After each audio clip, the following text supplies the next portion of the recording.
Are you looking for a new whiskey adventure? Then climb in and buckle up. Get ready for one hell of a ride on the Whiskey Trip podcast with your host, Big Chief. Join in as he and his guests explore whiskey and dive into whiskey stories from around the world. Now here's your host, Big Chief. Folks, you know, here on the Whiskey Trip, we celebrate more than just the pour in our glass. We celebrate heritage, tradition, and the stories that make this country what it is. That's why I'm proud to tell you about our friends at the Heritage Flag Company. These aren't just flags, they're handcrafted works of art built from whiskey and bourbon barrels that once held the spirit we all love. Every cut, every nail, every burn mark tells a story of patience and craftsmanship. Just like the whiskey we sip, these flags are bold, timeless, and full of character. Whether you hang one in your home bar, your man cave, or gift it to a veteran or first responder, a heritage flag isn't just decor. It's a statement. It says you believe in freedom, tradition, and the legacy we pass down. So saddle up, whiskey family, and head over to theheritageflag.com. Use code WhiskeyTrip10 at checkout for 10% off your order. Let them know Big Chief sent you. Because just like your favorite pour, the Heritage Flag Company is made to be shared, honored, and remembered. Now let's get on to the show. Hey, it's old Big Chief, and yeah, you're taking another ride on a whiskey trip. And listeners, once again, I got another fantastic episode for you. And this one takes me back to my youth, to my high school days. Miss Viv and I took a ride out to Mason, Texas. Now, where's Mason, Texas at? It's about 2 hours west of Austin, from the hill country out there. It's on the western edge of the hill country. Probably an hour and a half from Fredericksburg, Texas, if you go out there to Fredericksburg. But we drove out there to visit one of the newest members on the Texas Whiskey Trail, a small distillery out there, craft distiller, Porchlight Distillery. And I've got Heather and Derek on with me. My friends, welcome to the Whiskey Trip.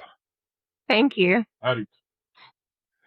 So everybody can see you got a couple stills there when we visited, and we couldn't record because Derek was actually mashing in that day. Derek and Heather were mashing in. Both of them were covered in grain dust, and they were cooking whiskey when we showed up, and they were cooking whiskey when we left. But it was nice to sit down and talk to them. We just didn't. It would have took. By the time they were to finish, it would have been late at night, and Vivian and I would have had some problems, probably with deer on the way back. Nobody wants to hit a deer, and they're out there in the middle of deer country, folks. Yeah. But before I get started, I wanted to take you down this little memory lane with me. And when I was a kid in high school, I grew up on this place called the Bennett Creek Ranch and the Clary Ranch up in Evant, Texas. And we had Angora goats. And Angora goats are known for their hair. It's a really fine, silky looking hair they have. And we would get the Lopez family. They would shear our goats for us.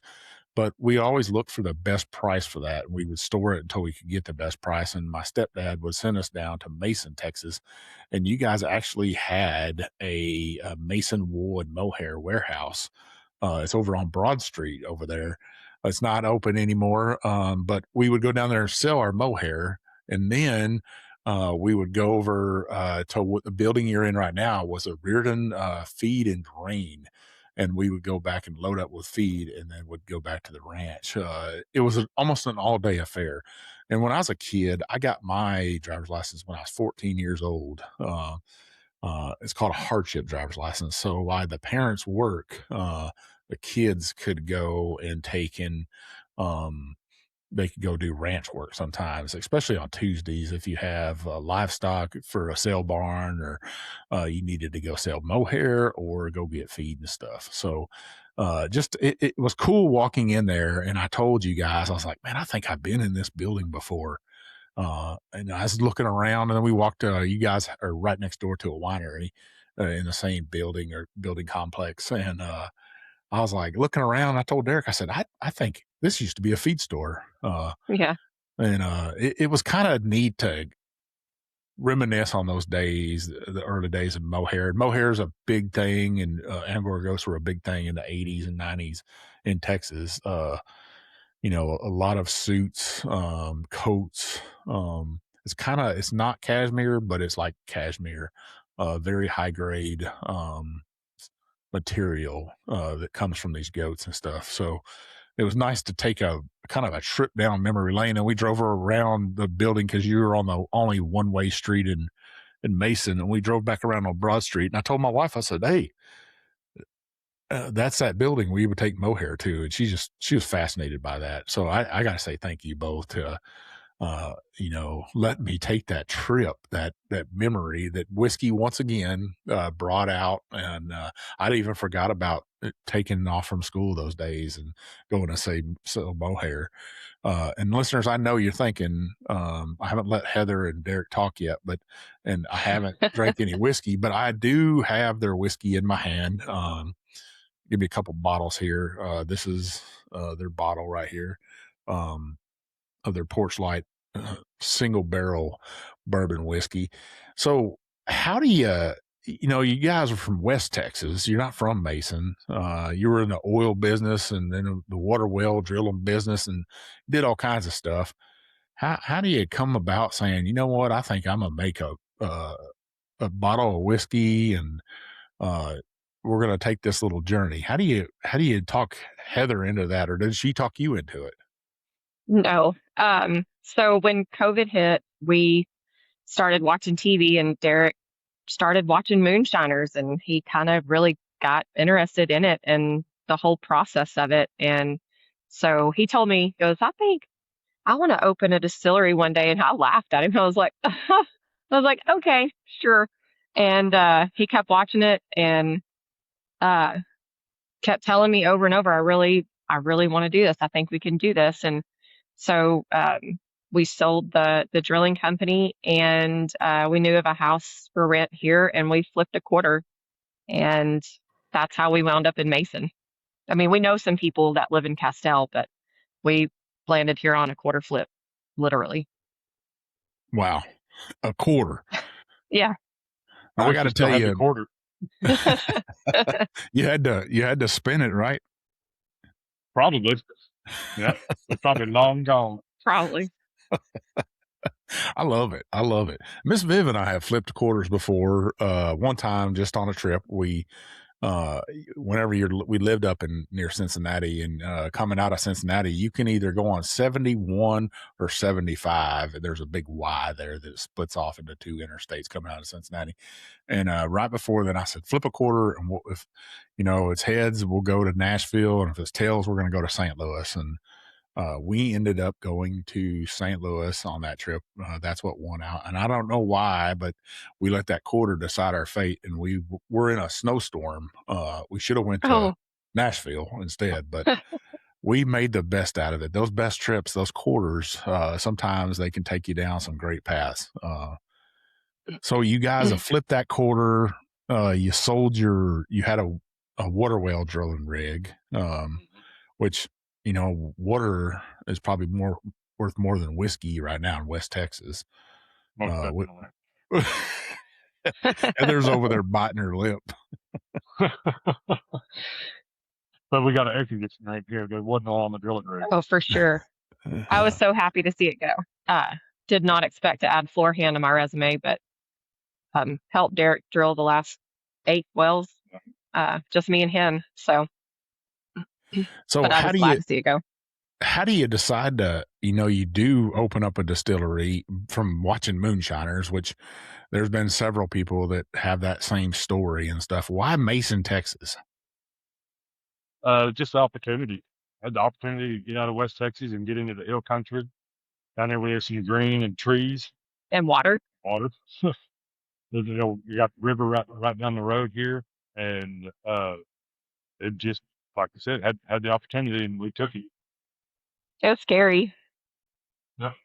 Not knowing if it was gonna, because we didn't even have a place to open. Like, we were looking for a place to open a distillery, and it just happened to work out. We came into the winery next door one night, and I was paying my tab and just happened to ask Brock, do you think a distillery would be good here in Mason? And he was like, oh yeah. He's like, come out back. And so we didn't originally start in this building. We started in a kind of like a shed out back and had a very small tasting room and a very small production room. The whole building was 25 by 11. And we had a production on probably 2/3 of it. A third of that was the tasting room. Wow. Very, very tiny distillery. Yeah. So moving in here was really cool. It gave us a lot more space. Obviously, we got to upgrade our still and have more room. So that's been really nice. And what kind of still did you guys start in that little 25 by 11 building? What size of still was that you were running? Homemade 100 gallon with a thumper and a water. And you still have that still, and you're still running it sometimes, right? Yes. Yeah. Yep. Well, I love it. Now, how do you decide on what products you're going to run as a distillery? Because it wasn't just whiskey you wanted to make. Or was that it? You just wanted to make whiskey and that we were going to go away? Well, I wanted to do whiskey and tequila. And then, to round it out, we need rum. Well, we need vodka. So we sourced our vodka because we had no way to make it on that little pot still to make it, feasible. You have to run it several times to get it up there. And we wound up sourcing the vodka. And now with the hybrid still that we have, we are working on getting the vodka rum through that. So we're doing everything in-house. We're going to do bourbon, rum, agave spirits, and vodka. And something that you don't have to age to keep the lights on, that light behind you. You got to keep it running, so you got to sell something, right? Until ever that whiskey ages. That's right. Yeah, that agave spirit, it can come off the still and proof it down and go right in the bottle.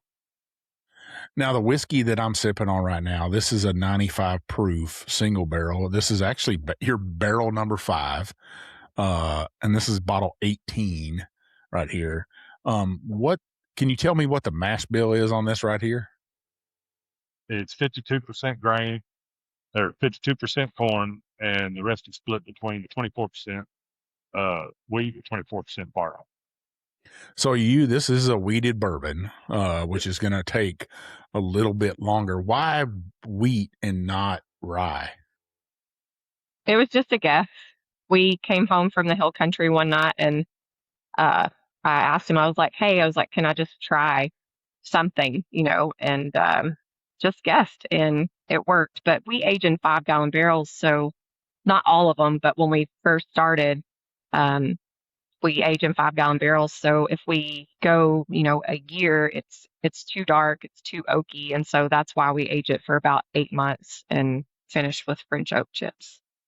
So you're taking and you're in those small barrels right now, but you're eventually, from my guest last week, when I was there, you had one of those standard cooperages barrels and you were filling that sucker up.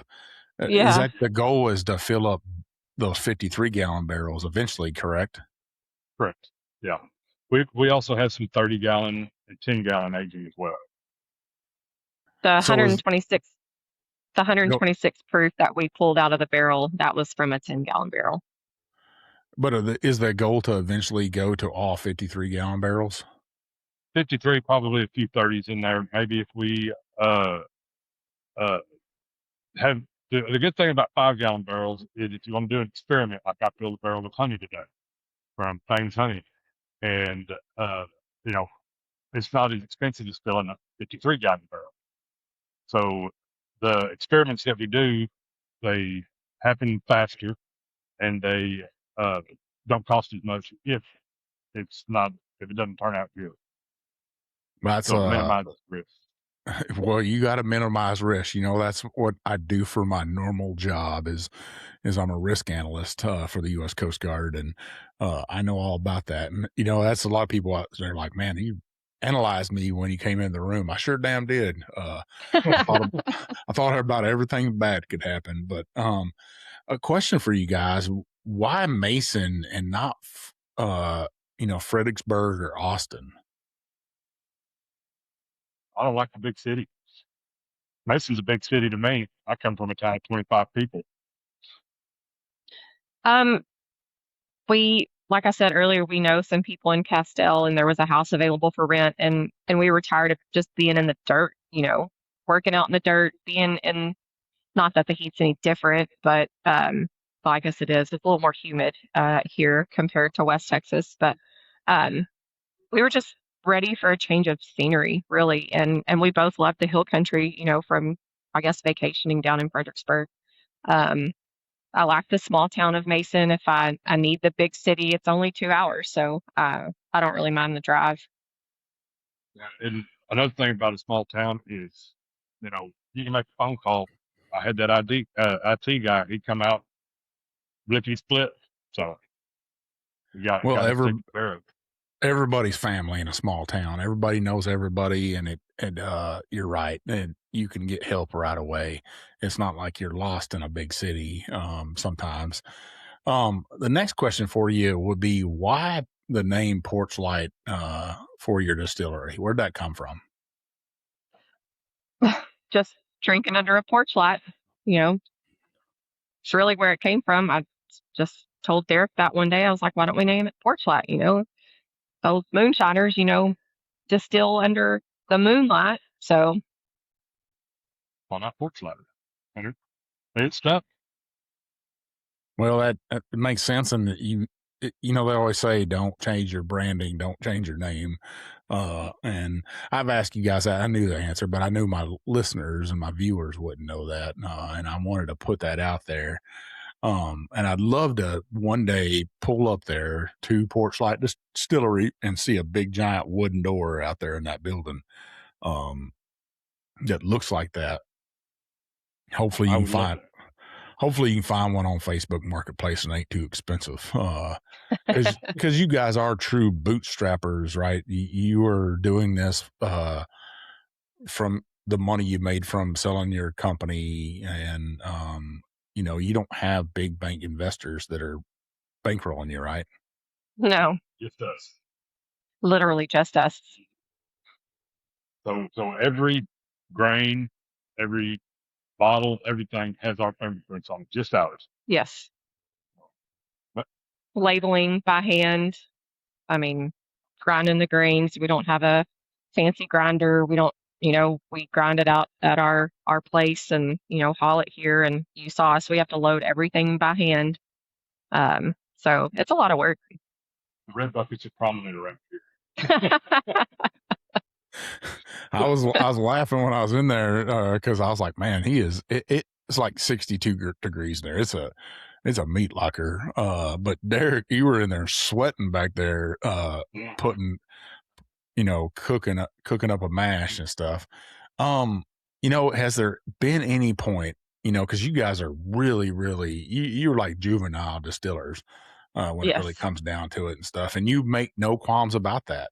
And I love that about both of you. You actually approached me at a festival and started asking me questions, and you must have said, "There's my consultant right there. This is the guy." I just heard you talking about rick houses, and I was like, "Hey, I'm going to eavesdrop on this conversation." And then I just happened to run into you again. I mean, I wasn't looking for you, but you're kind of tall, so you can't really miss you. Well, that's not a bad thing. And then I love to talk to people. And I think that's a great thing. Some people ask me why I don't drink that much at festivals. You are the exact reason why I don't drink that much at festivals. I do get to drink whiskey there. But I want to stay sober, and I want to make sure that people could come up to me and approach me and ask me questions. And I want distillers to come up to me and say, "Hey, Mike, what have you seen in the business? Or could you help me out? Or you connect me with somebody that I saw this person on your show." And that's one of the reasons I'm there to do business, and I'm there to help people out, raise people up, be that rising tide, as I always say. Everybody says rising tides raises all ships. Has there been a moment since you started, and how long have you guys been at this so far? a year and a half. We opened last February. Has there been No. a moment in that year and a half where you're like, fuck it, and I'm done? No, Neither one of you. There's no quit No. in you. no. I love it. I love doing it. I He enjoys the air conditioner. I'm going to yeah, we've put it down into the 60s, and I enjoy it. One of the things, I had to replace a bearing on the paddle for the still, and when I got done, I called my dad. I said, "I bet I've done something you haven't done. I changed this bearing up right underneath an air conditioner." So, what was that moment where you decided, okay, this steel right here that we're cooking on, this ain't gonna work. This is not gonna be the production size we need. Where was that aha moment? Hey, we're gonna go ahead and we're gonna get a bigger steel. Well, whenever we had the opportunity to move into this bigger building, and we were visiting Lori and Bernard with War Trails in Atlanta, and that was the still that was in there when it was The vodka bar. yeah, when it was the vodka distillery, and wound up making a deal with him and bought that still. Had to tear the door out to get it in, and to get it in this building. This building's over 100 years old, so we didn't want to remove any concrete, but we did cut the frame of the door out, and it just barely squeezed in. They made me get in it. Matter of fact, you And had to get her in it to take that paddle. paddle off. So you bought their older equipment and stuff, and they now cook on an ice steel, and they make no qualms about it. They're not hiding anyway. They're very transparent about it and stuff. Mm-hmm. And I've had a couple different distilleries on. There's a couple distilleries in Texas that are using ice steels, Blacklands and War Trail. Has there been some mistakes you've made on whiskey and stuff? What would be some of those mistakes you've made, Derek? And I know these answers. So the first run that I made on the hybrid still, the settings were set on Celsius, and I was assuming Fahrenheit. So I was way hot, and it scorched the snot out of it. I spent 2 or 3 days scrubbing on that thing trying to get it clean. So Did you scrub, or did Heather scrub? No, I did the scrubbing. I was at work. Yeah. So how'd you get inside that steel? I crawled in with a. So you did get in there and scrub. Oh, no, I had to take the paddle off, and I've actually been in the mash tun and in the still, moving the, I guess, the blades or adjusting the paddles. Yeah, the paddles. I've been in the still once, and it's a little bit small for me in there, but I got a brush with a long handle on it and scrubbed the snot out of it. Well, I'm glad that you're using a steam jacketed steel, but you could still scorch whiskey, right? Well, ours is oil bath. It's a bain-marie with oil in it. That's right. And you have a story about that oil too, right? Oh, so Lord. I had heating elements go out, and we had to drain the oil to get the heating elements out. That oil in there was so bad that it burned my eyes. The smell burned my eyes, I guess is how you'd say that. It was horrible. And we had all doors open, getting it aired out, and talked to a local restaurant here, and got their cooking oil and swapped it out whenever I got the new elements put in there. But we also made a huge mess. Yeah, a huge mess. We had oil all over the floor. I don't remember. One of the valves, was it? Yeah, one of the valves got knocked open, and it drained a bunch. Oh my! It was a train wreck. Well, I'm sure there's going to be more of those train wrecks along the ride, right? I hope not. You better find some wood to knock on. I'll tell you that, because usually if it's going to happen, that's, it's just going to happen. You just got to embrace the suck, and one of those military terms everybody says, and that's what it's all about, is looking back on it and saying, you know what, I overcome that. And I love that you guys say there's no quit in you. That's that Texas spirit that everybody talks about. There's no giving up. You're in this to win it and stuff. Now, recently you purchased another still. You must like to collect steels. You got 3 of them now. And then you got the beautiful copper penny behind you. Since we stopped using pennies, I guess they're going to start making more steels. What's the one behind you? This is a 15-gallon North Georgia Steel Company. We are going to be doing distilling classes with Prohibition 1920, and we're going to be doing it on that still. Everything from mashing in, fermentation process, and distilling, obviously, and also another class on starting a distillery, if that's what you're interested in. I love it. I mean, you definitely could tell people, say, hey, these are the mistakes we've made, and this is I don't think there's a book out there that tells you, hey, this is what you got to do to start a distillery, right? Look, I haven't found it. ChatGPT is pretty close. It'll tell you a lot. It does. It'll tell you a lot about what you got to do. But let's get into some other stuff about the distillery itself. What was opening day like for you guys? Was you excited? I was pretty nervous. I haven't been behind a bar in 20 years. So that was a little nerve-wracking. We just did a soft opening, out on the patio, and our friends came and helped us label some bottles because I work full-time, 7 to 4, Monday through Friday. And then, we're here pretty much every day, but I'm behind the bar Thursday, Friday, Saturday. So I can't help him during the week as much as I want to, and that's why there's, no quit with us, because eventually I want to be able to do this full time, with him, and do all the things that we need to do. So, but opening day it was good. A little nerve wracking, but it went well. In that teeny tiny room, we were putting them out as fast as we could, and there's learning curves. All my experience was on the other side of the bar, on the pouring side of the bar. So we had a few mistakes mixing drinks. Oh, for sure, it still happens. It's fine. So our first run was actually on Christmas of 24. 25. 25. Yeah, we did a Christmas run. Nice. I love it. Or no, maybe it was 24. Yeah, it was 24. Yeah. What yeast are you using? Are you using different yeast, or are you sticking with one brand out there? Now we have 2 different yeasts that we use, but we keep that one to ourselves. You don't tell you're not going to tell who makes it for you? No.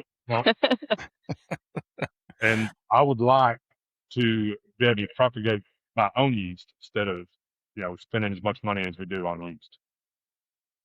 Now, what proof does the whiskey and spirits come off your still? I try to keep it around 150, 153 for our bourbon. And then what proof are you trying to go into the barrel at? Around 120. 120 proof. Yeah. We've got some that we put in it lower. Like I mentioned before, with these 5-gallon barrels, we can do a little bit of experimenting. So 120. Mm-hmm. We've got some that have come in at 100 that we've put in at 113, and we'll see how those come off. I like it. I hear everybody from 100 to all the way up to 125 barrel entry proof, and I love that. I don't know that a lot of folks in Texas are going at that higher proof. Now, you guys aren't you're a little higher in elevation. I think we looked it up while I was there. Like, what's the elevation in Mason? I think it's 1,200 feet, where Kentucky is like around 700. If you're in that Louisville area, Bardstown area is about 700 feet elevation. What's the climate do to whiskey? What do you believe it's going to do to the age in there? Well, we've had 2 summers that, this is our second summer. It's got a lot of rain. So, it does, the humidity last year, with all those floods around July 4th, we were wet for what, 3 months? For a long time. Yeah, we were wet for a long time. And, I think that lowered the proof quite a bit, just from the humidity. And we're aging in a 5-door shipping container. And, that way we can slowly add on and, then eventually put building in between it. And, without going out and spending a whole bunch of money all at once. But the weather, we pulled our very first barrel and I think it was still sitting at 123 and the barrel that was next to it was 116. So Yeah, I think a lot of people, I've talked about this several times, listeners out there. Humidity can play a major factor in your whiskey or any spirits aging in a barrel. Where if you're in a super dry area, like let's say Colorado is super dry and stuff, and what they lose is they lose water out of their whiskey, so they end up with these 142 or 140 hazmat whiskeys all the time there. Where if you're on the coast down here, you're going to lose alcohol and you're going to end up with more water in your whiskey, and it'll bring your proof down. And I was kind of shocked that you guys have a large humidity, but I think you're going to see that over time, you're going to have dry years and you're going to have wet years there. yeah, for sure. Yeah. Go ahead. This is in the future. I would like to have a rich house in West Texas because where it's Okay. really where it's quite a bit drier, and it'd be real interesting to see how that works. Now, if that comes to fruition, we have yet to see, but that'd be another big expense. Goals. Heather, So well, a lot of people don't know that the Davis Mountains there, right? The Guadalupe Mountains, you got 8,000 foot elevation there. If you could get up in elevation and put something out in West Texas at 5,000 feet or somewhere in there, 4,000 feet, you might get that same effects that Colorado gets, and have that higher proof where you go in at 105 and you come out at 140. I would love to see something like that. I think those experiments like that are just super fascinating, and that how nature affects whiskey. When people were like, well, if you don't make it good, it's not good. Well, I don't know. That might not be true. That barrel and the climate and the terroir that we're always talking about, all that matters. It all goes into the whiskey. I'd say that if you took MGP whiskey and you put it all around different places around the world, it's going to taste different. So many factors into it, different kinds of yeast, different wood in each barrel and stuff. Standard Cooper's taught me so much about barrels and building a barrel that I didn't even know that there was such thing as other things than white oak, and that Cooperages are allowed to use 20% other oak in their barrels. Super, super fascinating. It's a really cool place. yeah. So, as you guys are taking on this right here, this first couple years and stuff, has it been tough? And tell me why join the Texas Whiskey Trail? Was there a thought process behind it? To help us gain knowledge and exposure, and the service benefits. To being associated with a group that has everything from small craft distilleries up to major distilleries. I know there's people out there like there's a major craft or major distillery in Texas. There is. There's a distillery right down there on the coast that's making lots and lots of whiskey, the most whiskey west of the Mississippi, as a matter of fact. I know people are like, "Are you sure, Big Chief?" I'm positive. They're pumping it out down there in Houston, faster than people could buy it almost. And I love that. I love that Texas, as you can see, I love the Lone Star State. I love that you guys are part of the Texas Whiskey Trail, and I can't wait for people to come out and see and meet you guys and get into the old feed store there at Porchlight Distillery and get to see the stills run. I'm telling you, listeners, you won't meet two finer people than Derek and Heather. It was like just running into old high school buddies, right? I got an old high school buddy that lives up in Central Texas up by Temple.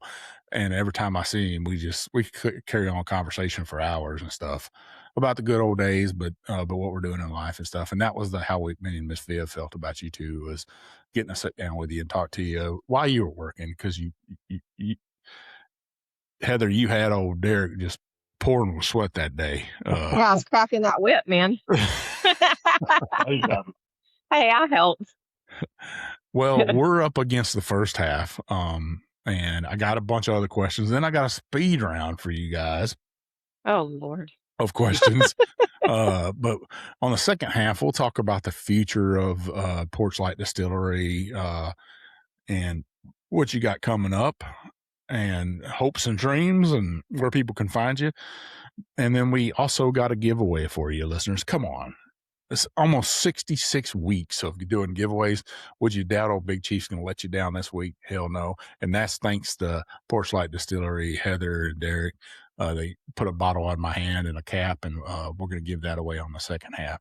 But you stick with us, and we'll be right back. The Whiskey Trip is proudly sponsored by Guardian Coins, a veteran, family-owned and operated company that understand what it truly means to honor service, story, and tradition. Guardian Coins just doesn't make the challenge coins. They craft symbols of pride, legacy, and camaraderie. From military units and first responders to distilleries, brands, and special events, every coin is designed with purpose and built to last. Here at the Whiskey Trip, our official Whiskey Trip challenge coin was brought to life by Guardian Coins, and it represents exactly what this ride is all about. Craftsmanship, community, and sharing a great pour with amazing people. From custom artwork to flawless finishes, Guardian Coins works with you one-on-one to turn your vision into something tangible, something you can hold, collect, and pass down. So if you're looking to create a coin that tells your story, whether it's from your unit, your brand, or your next big milestone, trust the folks who know how much that story matters. Visit Guardian Coins on Facebook and tell them Big Chief from the Whiskey Trip sent you. Now pour something good and let's get back to the ride. All right, listeners, we're back for the second half with Porchlight Distillery in Mason, Texas. Got Heather and Derek on with me. And I hope you guys are having a great time, but I wanted to talk about being that rising tide that I'm always talking about. And I got this new Facebook group called Taking the Whiskey Ride, this whiskey community that distillers like yourselves are in, whiskey nerds like myself and fellow content creators in there, just having a great time and having conversations about what they're drinking. And I want to have a lot of folks in there, a lot of distillers in there to kind of showcase their craft and be able to talk about their whiskey or what they're going through, what they're doing for the day, whether they're mashing in, being covered in dust. That stuff matters to people and they want those backstories. So I appreciate both of you joining, Taking the Whiskey Ride, but I wanted to give a shout out to somebody that has been that rising tide lately. And I got Mr. Dale Lavature, and I know, Dale, I probably messed your last name up pretty bad there. And you're also a veteran, as I found out. But thanks for your service. Thanks for being in there and being a rising tide. Commenting other people's posts, to also posting yourself. I really do appreciate it.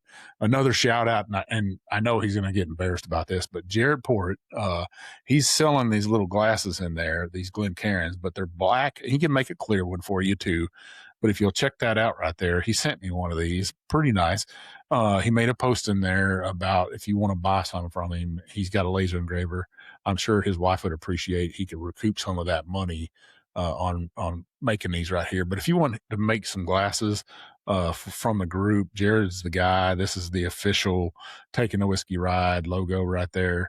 Reach out to him. He is a rising tide at all times, and he's a veteran too. Jared, brother, thanks to you for your service to our great nation. I really appreciate it. Everybody else, if you're not in Taking the Whiskey Ride on Facebook, it's pretty easy to join. All you got to do is answer the questions, get in there, and have a conversation with people. Folks like Heather and Derek, they're in there. And if you got questions for them, I'm sure they would love to come in there and answer those questions and stuff. You never can tell. Maybe we'll do it live or something in there for everybody. That'd be cool. Yeah, promoting good whiskey, promoting great folks. That's what that community is about. Come in there and join Taking a Whiskey Ride. I'd appreciate it. Now, Mason, Texas has a long history from Native Americans fighting settlers to outlaws and bandits to famous Americans. Take us through some of those people that made Mason what it is today. My turn, huh? Oh, yeah. Okay. So Mason does have a lot of history. Got Robert E. Lee. He was last station here at Fort Mason before he joined the Confederate. He I don't remember what year, but he was here. And we got Johnny Ringo. He was here and he in jail twice, I believe, escaped both times. He was also here, I believe, around the time that the courthouse was burned down the first time. There's been 3, one here recently several years ago. It's the last operating jail. This is the oldest operating jail here in Mason. And we got, if you've ever read 9 Years Amongst the Indians, it was Herman Leaning was abducted by Native Americans that were down around Laurel Valley. And he wound up after all his adventures, he wound up at Fort Sill with Geronimo. Geronimo, after I believe a year, finally talked him into coming back to Laurel Valley. And they escorted him down the army escorted him all the way down.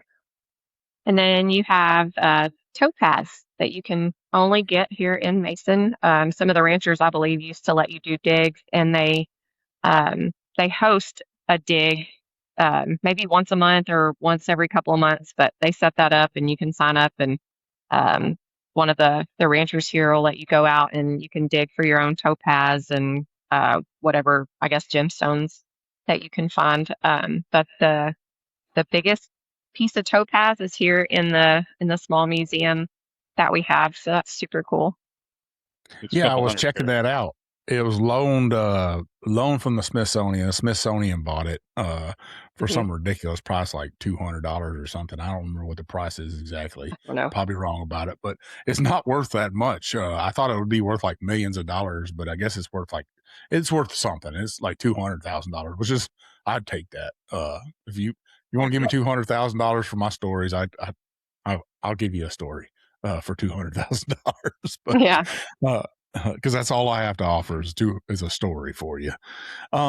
Let's get into lightning round with you guys. And I've been trying to do these lately, and sometimes I fail. But we're gonna get through this one right here. So hopefully you guys are ready. Short questions. That's what the lightning's round is about. I know that's gonna be tough for Derek. He's only got long answers, but we're gonna get through this. Heather's like, that's the story of my life, right there. Mm-hmm. So here's the first question for you. Each of you answer it. Favorite Texas distillery besides your own that you visited? Fierce Whiskers. All right. Awesome. I love both of you. Are you both excited about it opening back up? I am. Did you hear that? Yeah, you told me that. Yeah. Also like Treaty Oak. Treaty Oak. I like Still Austin. Still Austin too. Yeah. So it's hard to compare because they all have such different, but yet the same qualities. So it's hard to pick. Favorite bourbon outside of Texas? Buffalo Trace. Yeah, Not Buffalo Trace. I like wheated whiskey. Can't tell. Well, Buffalo Trace whiskey is a rye bourbon, but you like Weller? Is that what you like about Buffalo Trace? I do like Weller. And of course, Clankies. I used to get that stuff for $25 a bottle. All Three right. cases So at a time. next question for you would be favorite rye. Angel's Envy. Yeah, I guess I don't really drink a lot of rye, so sure. Favorite cocktail. Bourbon on the rocks. Burger on the rocks. Bourbon on the Yeah, rocks is the cocktail. Old fashioned, Oh, yeah. all right. Oh, old fashioned. That's different. Yeah. Neat or on the rocks? On the rocks. On the rocks, especially if it's hot out. All right. First whiskey you ever loved.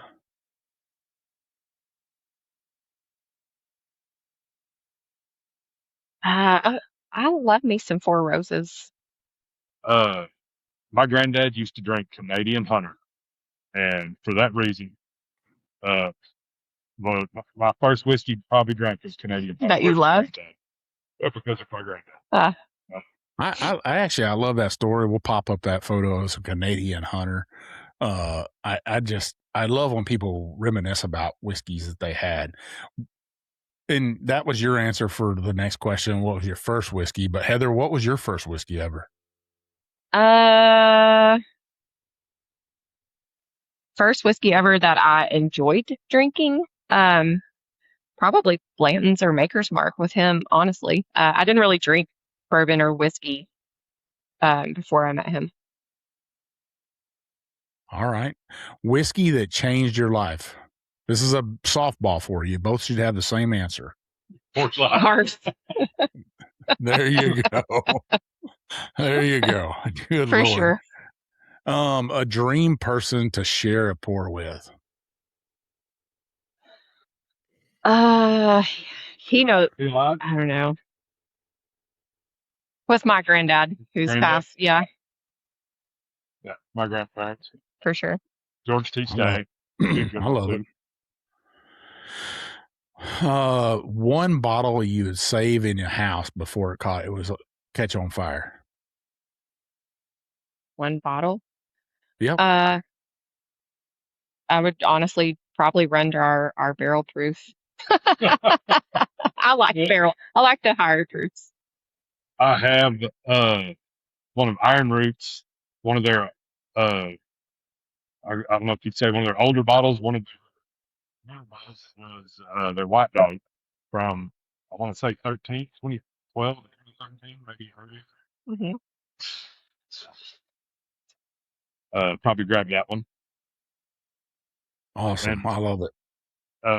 one of the owners, I knew her when she was way young. My sister pointed that out today. I had completely forgot about that. He has a really, really big family. All right. So we got two more speed questions for you. Hopefully you can get both of these right. What does take the ride mean to you? Sharing, helping people, like you said, the rising tide. I love it. I love it. Heather's not going to answer me. She's like, I'm done with it. I'm done with this joker. This interview I mean, we are taking a ride, really. Yeah. I mean, we wound up here on a quarter flip, and it has been a ride, very, very much so. All right. One more speed question for you. You better get this right. Who is your favorite whiskey content creator? Big Chief. I softballed it up for you. I softballed it up there for you. I was like, if they get this wrong, we're Hopefully gonna end this. right. So we're just gonna have to cut. Yep, that's it. We're done. All right, let's talk about the future, right? Let's talk about the future of Porchlight Distillery. Where do you guys want to be in 5 years? Still here, maybe. Obviously, always have like a tasting room here, but I know Derek has some more dreams. about expanding. But hopefully these distilling classes that Derek and Prohibition 1920 are going to do will kind of help put us on the map, with being able to help people out and like getting our name out there. So maybe doing more of those kinds of things. On a large scale, this might be another pipe dream, but look where the last one got us. I'd love to have a destination distillery with something where a family can go and there's stuff for, something for everybody. I mean, I'd probably have to win $1 billion lotto to make that happen, but stranger things have happened, I guess.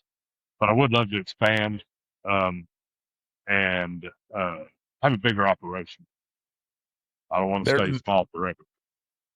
There is a gas station that sold $1 billion lotto ticket in Fredericksburg, Texas. We were in there, and they're very proud of it. And I was like, man, maybe I should buy a lotto ticket right now. But they already sold one. The chances of them selling another one's probably not very good. All right, so go ahead. I'm sorry. Oh, so the cool thing about where we are now is, kind of like Derek was saying, have options for everybody. We kind of have that. So, we have the distillery. If you walk through some double doors, there's a winery. He's the property owner, and he makes all of his wine on site. And then twice a month, we have fresh seafood that gets brought in from a local Mason guy who actually lives in Austin. And then out back, we have a scratch kitchen, and their menu changes every week. So it's really cool, and nice not to eat the same thing Thursday, Friday, Saturday when we're here. So, kind of something like that, something for everybody. Yeah, we have live music, flag act they put on during rodeo roundup. They have the blow up water slides out here for the kids, and they shut down the street for that. Yeah, it's just a really cool place. Yes, I love it. I love it. I love it. What would be one of your dream releases? Like, what's a release that you can't wait to do? Our first 53-gallon barrel that we just filled. So it's years away, but it's a start. You gotta start somewhere, right? You can't just rush into this. And you guys have sourced some whiskey, and we've talked about that on a personal level and stuff. But your own whiskey is going to take time. You can't rush it. And I've heard a lot of people say that in Kentucky, and you can age it a little faster in Texas, but you have to wait. Right.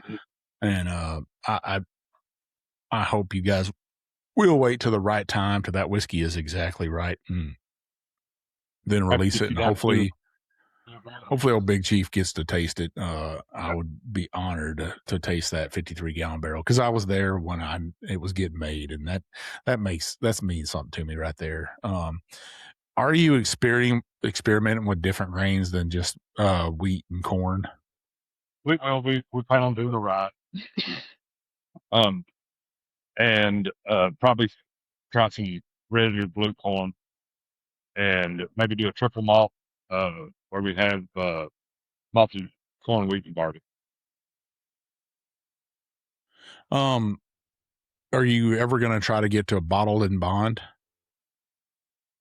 Yes, I think once I get my volume up higher, where I can put out more than just a few barrels, and because there's certain rules, it has to all have to come from the same season and everything like that. So it'll be down the road, but we just put our 40th barrel, in the Rick House. So I mean, that just tells you, how small we are. But we've expanded way faster as far as space wise than I thought we were going to, because it wasn't the plan for us to move into here. We were just going to add on, out back, but the opportunity, came up and we took it. So, and just the genuine kindness of everybody that is so helpful. War Trails helped us out, and they still help us out. Miliano, it's still Austin, Julian, everybody's just so nice. So looking forward to, bigger things. And of course you too for having us on.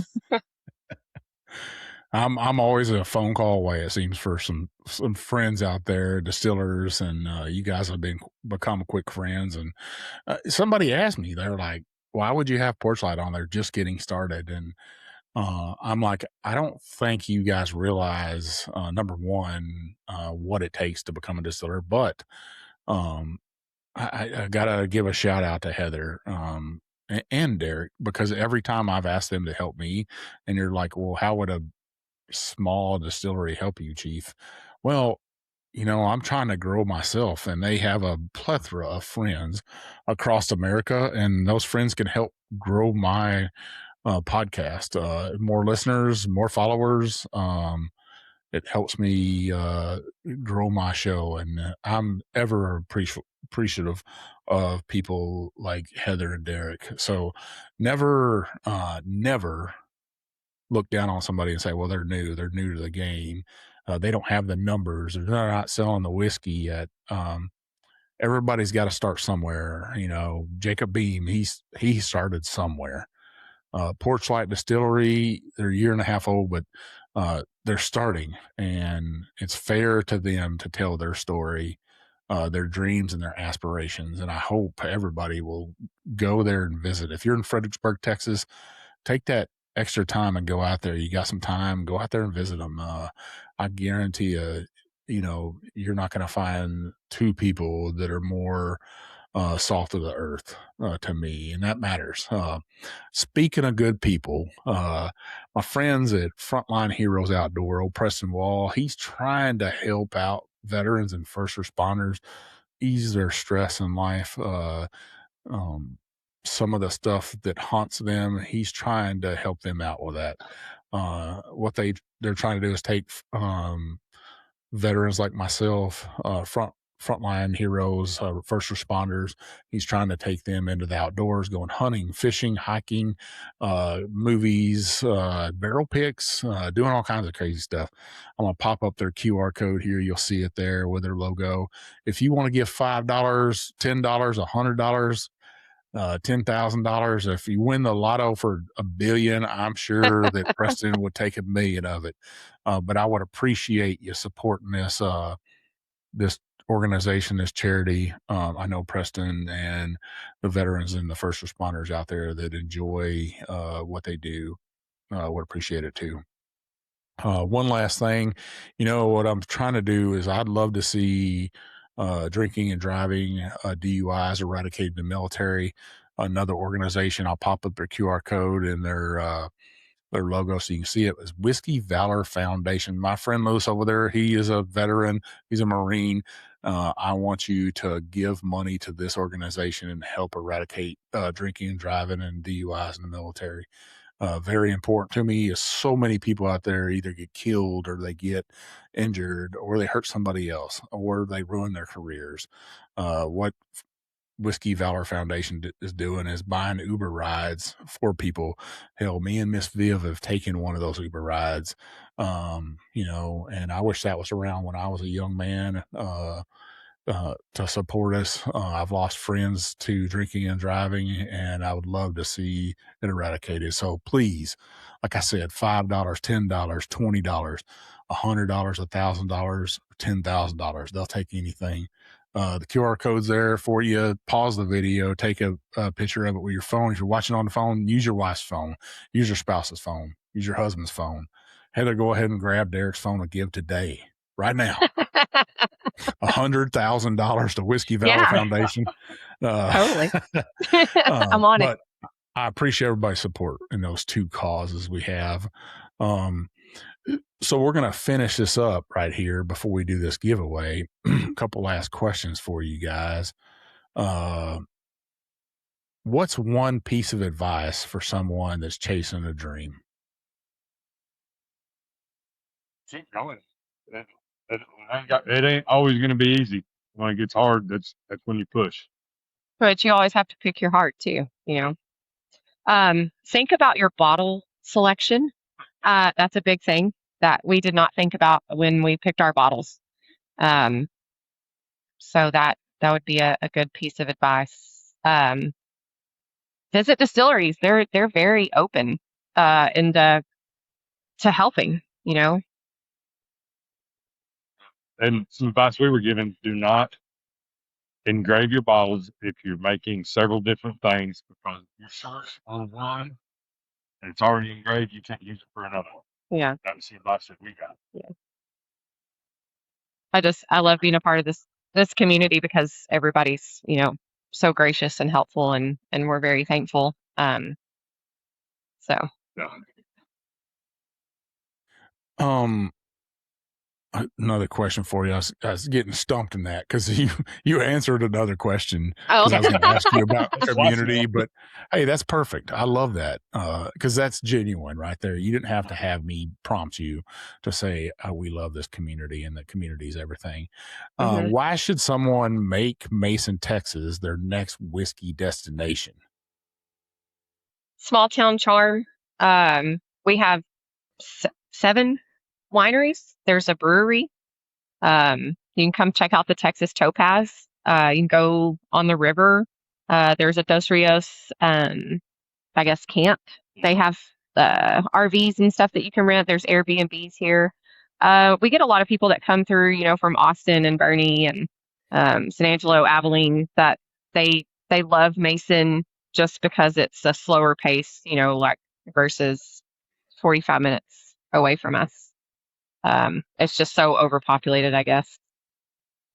But I love it. There's several events. They have the Art and Wine Walk twice a year, rodeo roundup I mentioned earlier.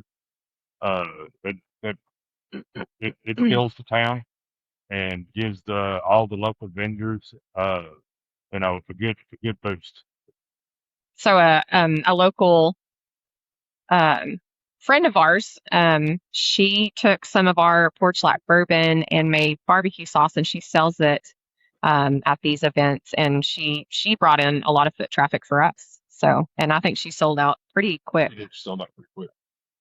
Awesome. I that's the stuff that people need to know. What time of year is the rodeo there?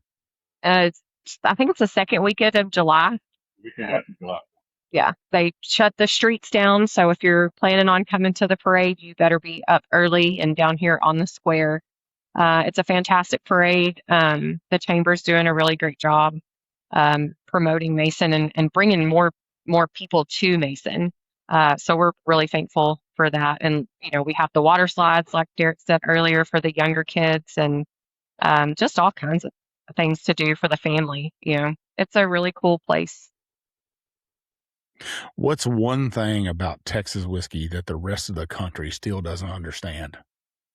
That it can still be good whiskey, even if it comes from Texas. A lot of people don't know that bourbon can be made Anywhere in the anywhere in the United United States. States, as long as it's made in the United States. It doesn't have to come from Kentucky. Oh, there's some fine whiskey coming out of the state of Texas, not just bourbon, but American single malts, rye.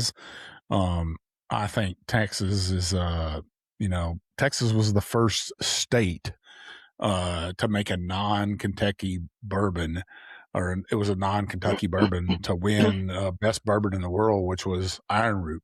And that's saying a Nice. lot because Tennessee makes bourbon all the time. Jack Daniels is a bourbon. I know somebody else is going to be like, you're wrong, Chief, but hey, federal law says it's a bourbon before it's Tennessee whiskey. So let's get that straight first off. Yep, and I believe Andalusia had world's best single malt a few years ago. He sure did. That's truth to power for Texas distilleries.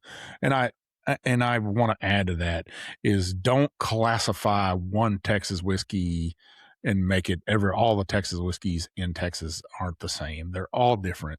There's so many microclimates in the state of Texas that they can be different. So remember that when you're drinking whiskey from San Antonio area versus the DFW area versus the Gulf Coast, you're going to get a little bit out of everything that Texas has to offer. What's your holy grail barrel resting? And I know the answer to this is be that 53 gallon barrel. How long do you think it's going to be before we get to see that barrel? For it to be straight bourbon, it has to be at least 2 years. But depending on on how it's going and everything. Could be 4 years. And we'll be filling more 53 gallons. It's not going to be the only one, obviously. And but we're definitely looking forward to that one. So 2 to 4 years.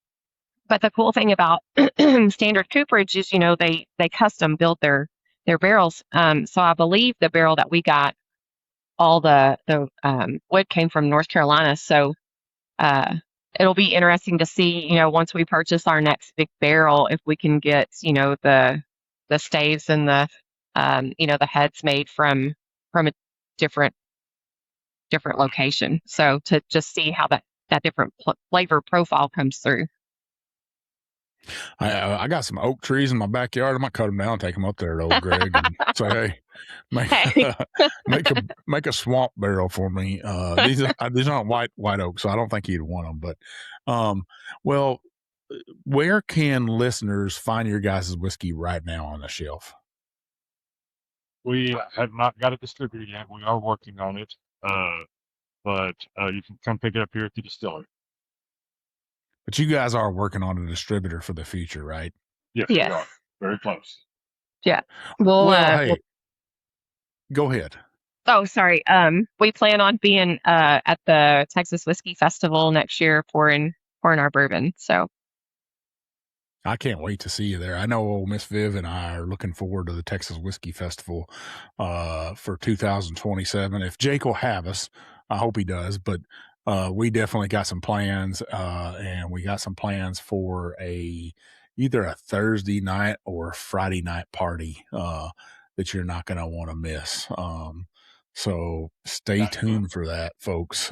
yeah, I plan to throw a fucking party in Austin for Texas. And we'll see if we can get some people there to join us. I would love it. sure. Usually there's a distiller's dinner, but after the distiller's dinner, we got to do something. We got to do something for my fans out there and stuff. Well, where can we find you guys on social media? Facebook, TikTok, Instagram. Also have a website. And like I said, Derek said, we're working on getting with a distributor. So hopefully that'll be coming soon. And then, once we get that rolling, Derek and I are we were going to go to Kentucky for a vacation for my week that I get off. And now we're going to just go push, talk to different bars and restaurants, in Austin and Houston, and make our way down to the coast, because that's where this vegetable-infused vodka is really going to be pushed by Prohibition 1920, more for Bloody Marys down on the coast. So we're just going to make our way down there and I guess network and talk to people.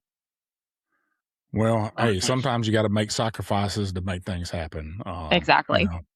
And we don't have anybody else to do it for us. So, we have to.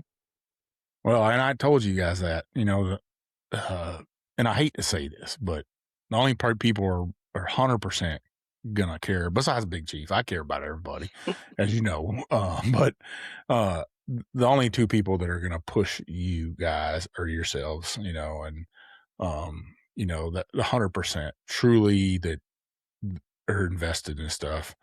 Unless you bring your kids back in there and make them go to work, you two are it. So I implore you to keep driving and keep pushing your passion. I love it. Now, we do got a giveaway, folks. Like I said, they ponied up a cap, and they ponied up this bottle right here. And it is a heavy bottle. You could chunk this at somebody and kill them, I think. Don't do that. But Derek's like, yep, I've been hit with it several times. But the cap in the bottle, that's the giveaway this week.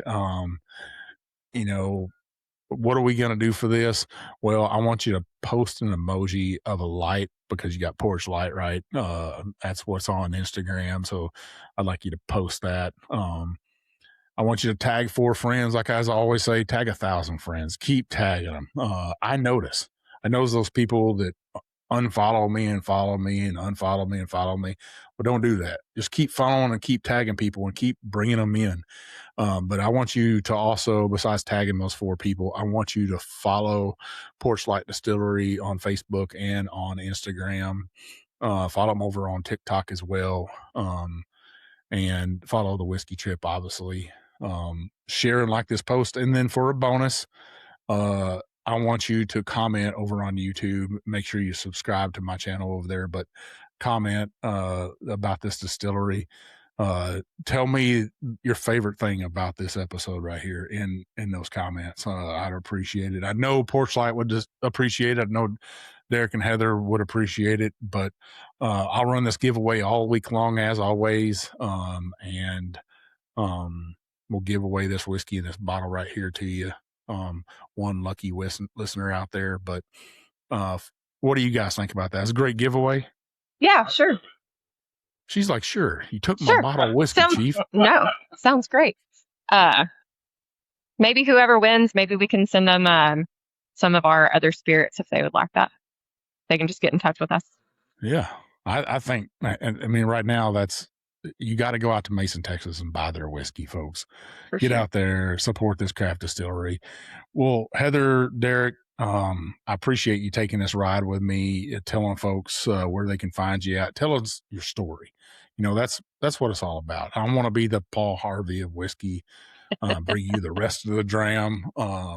But I want to be the voice of whiskey and bringing those stories that deserve to be told. Not everybody has $1 billion marketing budget out there and can pay a marketing person to do all their social media. I'll tell you, Heather does all their social media stuff, and she does a great job at it. So give them some support. Any last words for my listeners out there? Just thanks for following, and well, we hope to see Porchlight do big things in the future, and thanks for taking us along for the ride. Derek? Oh, you were talking about dreams and everything earlier. Keep pushing. It's possible. Yeah, just keep pushing. Even when it's hard. That's whenever the good things are about to come. Well, everybody, thank you for watching. Derek and Heather, once again, thank you for taking this ride with me and being part of the Whiskey Trip family, being part of taking the whiskey ride. Not every distiller gets in there and joins us, but I do appreciate it. Now, listeners, if you want to find old Big Chief out there on social media at the Whiskey Trip on TikTok, Instagram, Facebook, and now YouTube, make sure you find that. Find me there. I would appreciate it if you give me a follow. It's that easy. If you're checking out YouTube right now and you haven't hit that subscribe button, reach up there and touch that subscribe button. You won't be disappointed. It'll tell you, hey, this Joker's got another episode out with folks like Porchlight. That's the stories I want to tell. I want you to hear. I want you to buy that whiskey and support craft around the country, especially in the Lone Star State. If you're listening to me, make sure you listen to Matt and Mark from the Bourbon Life, my good buddies over there, and the whole crew out there putting out other great content when old Big Chief's not on. If you like what you're listening to, make sure you give us that 5-star review. Leave those comments. Those comments help open up doors to distilleries like Porchlight Distillery and gets great whiskey in my hands. I would love if you would tell other distillers out there, hey, you want to take a ride? You want to tell your story? Tell them to reach out to me at Mike at the Whiskey Trip. I'm very approachable. Derek and Heather would both tell you that. You just walk up to me at a festival and don't touch my cowboy hat, though. I did not. I know better. We do have, I keep saying this week after week, but we do have this new Whiskey Trip challenge that we're going to be putting out and stuff. It's just taking us a little bit of time to get everything gathered up for that. But this would be where it's kind of like Guy Ferrer's diners, drives, diners, and drive-ins, something like that. But what you would do is you would go visit places like Porchlight that I've visited, and you would get like a stamp from them or proof that you've been there. Oh, cool. Once you complete like 10 or 15 of those, we'll give you a sticker and a certificate saying, hey, you've completed the first part of the Whiskey Trip challenge. You get up to like 50, you get something different, and then you get every one of them, which will be a lifetime achievement probably. because I've been into a lot of distilleries out there over the past 8 years, and it keeps growing. But if you complete every one of them, the entire Whiskey Trip Challenge, you'll get to come on the podcast with me. I'll get a decanter made for you, 2 rocks glasses, and some whiskey to make sure that you're not thirsty. But that is coming. We got some other special things in taking the whiskey ride. Get in this group, join it. You will not be disappointed. This is a different group. I've been part of several different whiskey groups out there, and I'm telling you, this one's different. That's cool. So that's what I got for you this week, folks. I hope you enjoyed this episode. I hope you enjoyed Derek and Heather's story about how they brought Porchlight Distillery to life. This is old Big Chief, and thanks for taking this ride with me, baby. Thanks to our sponsors, the Heritage Flag Company and Guardian Coins, for making this episode possible. Thanks to Porchlight Distillery for sharing their whiskey and story. Cheers.